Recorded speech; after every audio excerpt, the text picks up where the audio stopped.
to dream the impossible dream, to fight the unbeatable foe,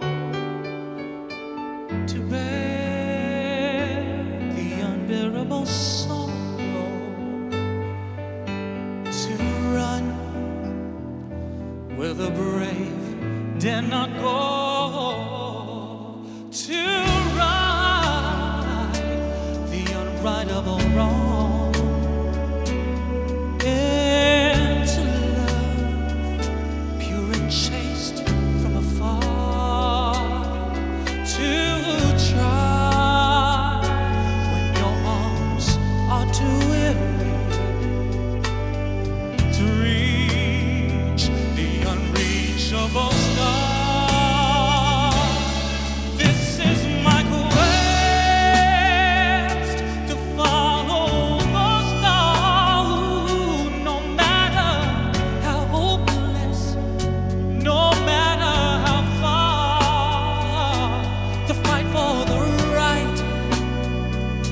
Without question of ours, to be willing to march into hell for a heavenly cause.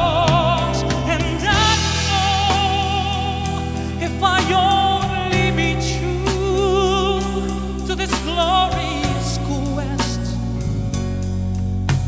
that my heart will lie peaceful and calm when I'm laid to my rest.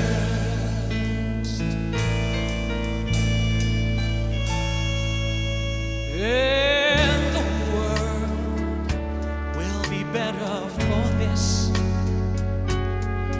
that one man scorned and covered with scars still strong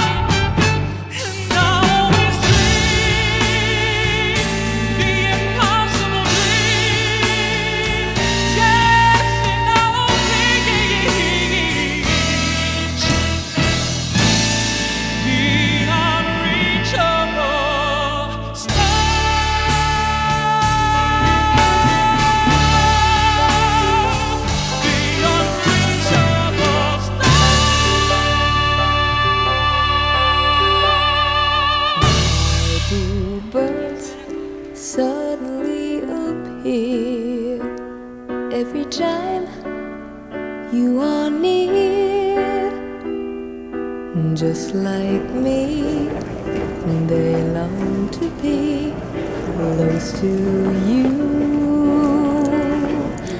Why do stars fall down from the sky every time you walk by?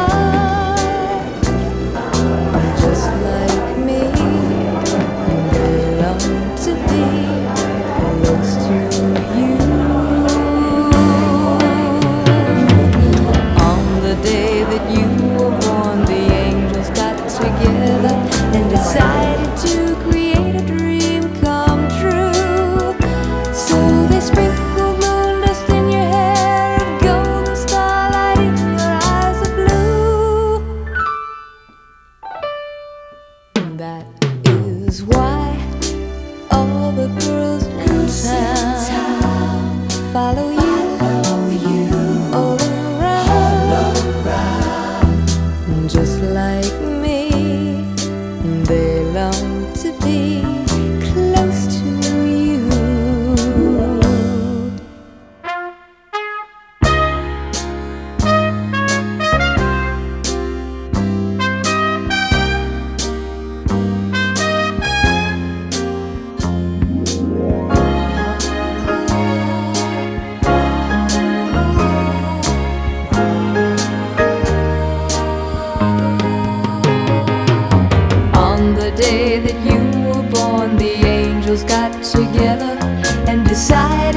girls in town follow you all around, just like me. They long to be close to you, just like me. They long to be close to you.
Our Father,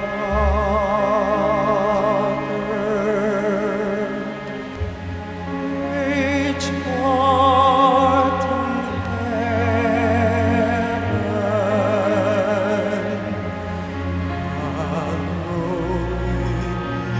Ipahahayag ang mga lihim na hangarin ng bawat isa.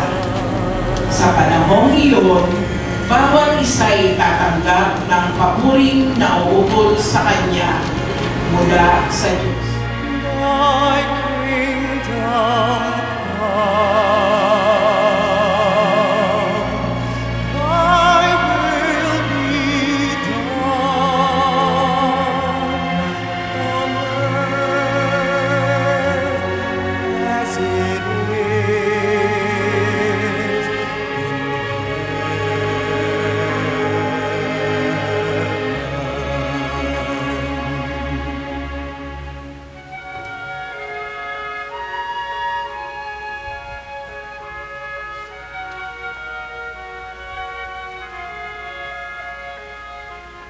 Give us this day our daily Hanggang lahat ito at kami. Ito ang aking nagawang ngayon ko para sa iyo.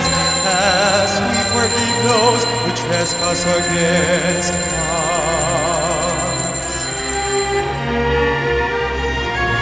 Kung ang kalis ng aking dugo, nang bago at walang hanggang iba, ang aking dugo nibubuhos para sa iyo at para sa lahat, sa iyong pagpapatawad ng mga kasalanan. Gawin ninyo ito sa pag-aalaala sa amin. Thine is the kingdom and the power and the glory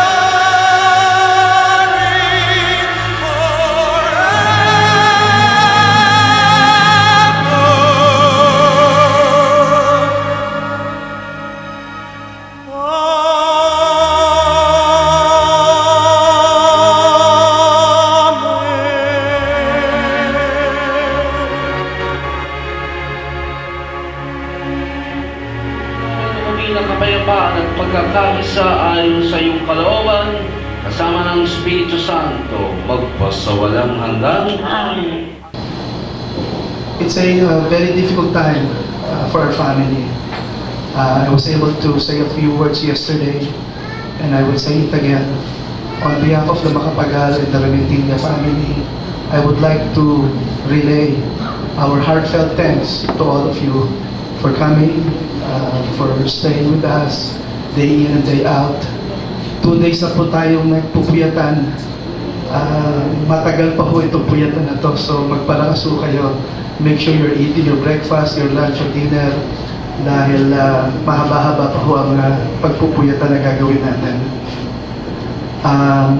I wanted to say something about my dad, but maybe I will reserve that for later on.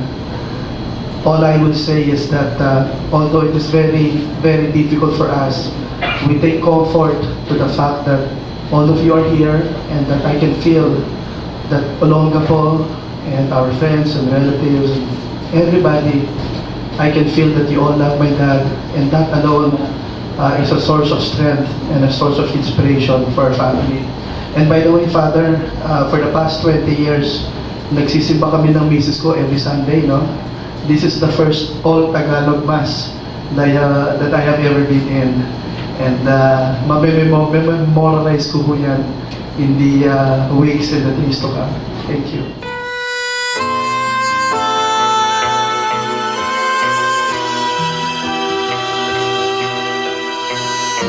Na nagtataguyod sa akin ay kumukupko. Inanda mo ang gulang upang mapakinabangan pagkain pagsasaluhan ng makita ng kalaban na ako ay iyong mahal.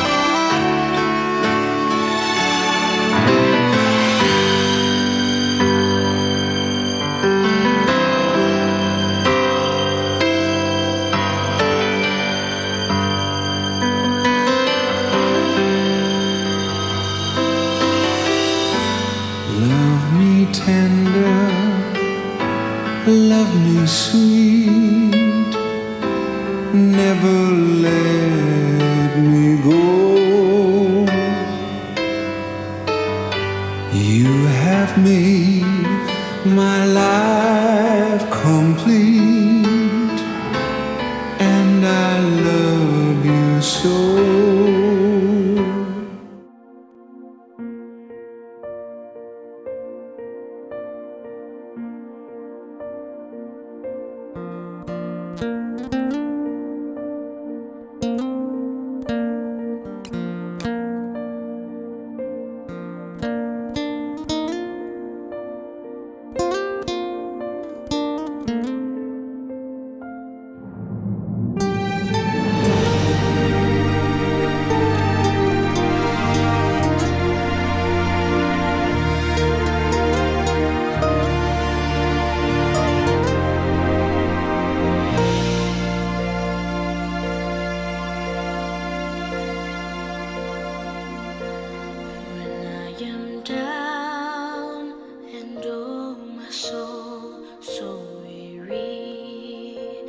Troubles come and my heart burdened be, then I am still and wait here in the silence until you come and sit a while with me.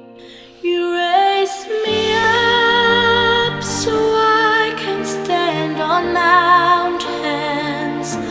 You raise me up to walk on stormy seas.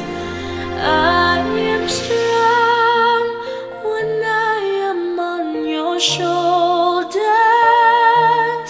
You raise me up to more than I can be.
Dirina, President of the Philippines, the very family, the widow, Rosita Remintilla Macapagal, and the children, Michael, Ted, Martin, Ted Jr., and Leon the George.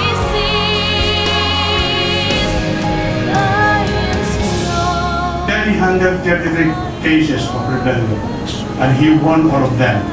Although in some instances, the military and the police would refuse to release his clients. The exploits of this young man as the lone voice of dissent in this part of the country did not go unnoticed. When the ordinary housewife, Cory Aquino, rose to challenge the dictator in the snap election, she drafted Teddy to be her point man in Senate Resort.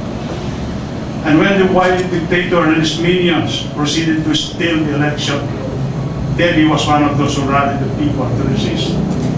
When Cory called for civil disobedience, as Marcos was taking his sham oath at the Malacanang Palace, Teddy, in the company of friends, rushed to Manila to provide the warm bodies needed for a possible rebellion.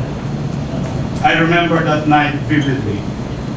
Teddy, realizing we had no guns to fight with, suggested that we rush to Radio Veritas, which was broadcasting a blow-by-blow account of the fight for supremacy by both sides. Upon reaching Fairview in Quezon City, Teddy scribbled the note and the quote. There, Mr. President, lies your mother's fallen warrior, Teddy C. Macapagal. Mr. President, that ends my, and ladies and gentlemen, that ends my Rolly, Mr. President, family of Ted Macapagal, Mayor Gorda, Mrs. Gorda, members, friends. When I heard of the death of Ted Macapagal, I decided to come here and join you on behalf of the U.S. Pinoys for Good Governance, which previously had been the U.S. Pinoys for Noy Noy Mar, which campaigned for the last 8 months for President Noy Noy and secured 65% of the vote. I'm also the president of the Ninoy Aquino movement. And for the last 26 years after the death of Ninoy 27 years ago, we always mark the death anniversary with a memorial mass, and we have people speaking about Ninoy's life and the meaning of his death. And it's important for us to always remember when people sacrifice their lives that we know and appreciate them. Just as we're coming here tonight to show our appreciation of the life of Ted Macapagal and what he did for the people. How during the darkest years of martial law, he stood out like a shining knight fighting for the rights of the people, the oppressed, those without representation. Rolly talked about the 33 human rights cases that he filed in the Philippine Supreme Court and secured the release of people who would otherwise be dead. But he also represented so many others, the poor who could not have representation, who would pay for his services with thanks. Stories that Rolly told about his life, we should tell people about that, because that is the example of anti-corruption, of good governance that President Aquino has dedicated his presidency to. And the more we go out and tell people that it's not how long you live your life, but how well you live your life that matters. And when we come here to honor a fallen warrior, someone who will be an example for us, we can be able to hope that our children learn the lessons of Ted Macapagal as they did the lessons of Ninoy Aquino. There is a smile on the lips of Teddy Macapagal as I saw him there. Ladies and gentlemen, His Excellency President Benigno Aquino III.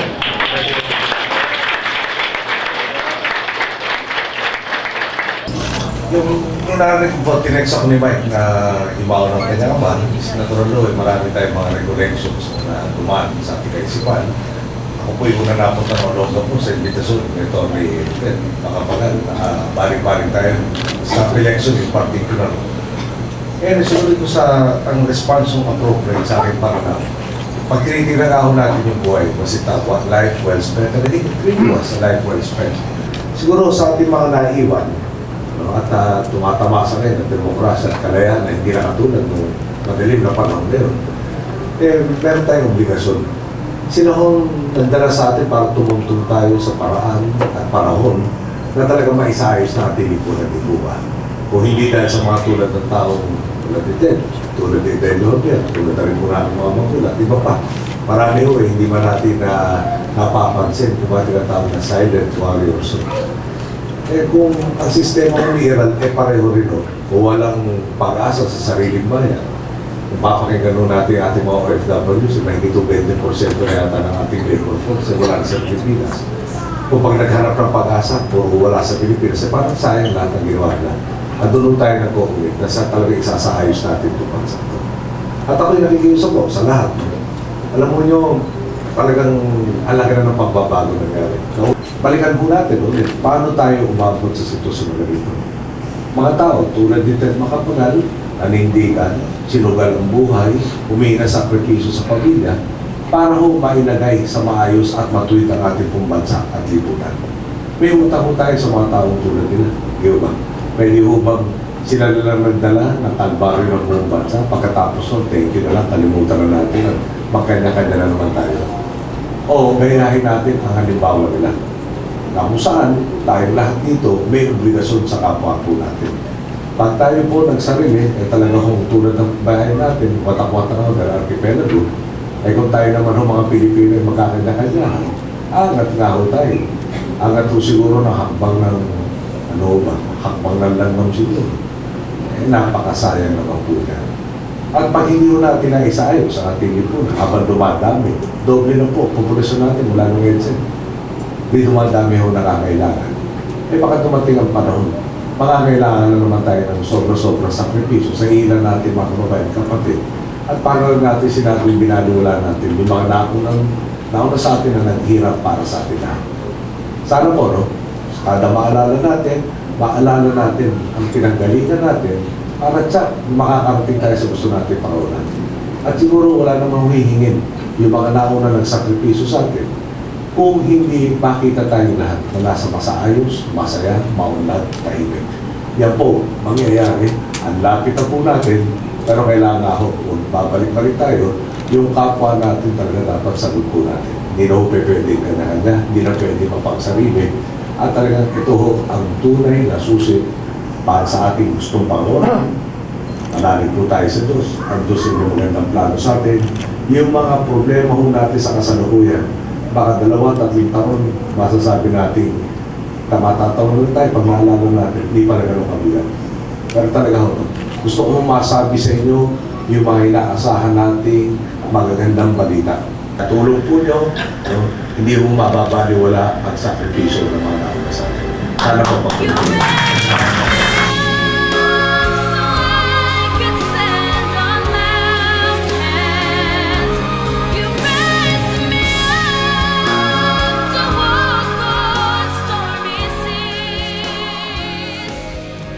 It's been 4 or 5 days na that we've been mourning the death of my dad. And yung emotions po natin is very overwhelming. It's up and down. No? Kanina po nasabi ni Attorney Rhodes that my dad was smiling. Alam po ninyo back in 1986,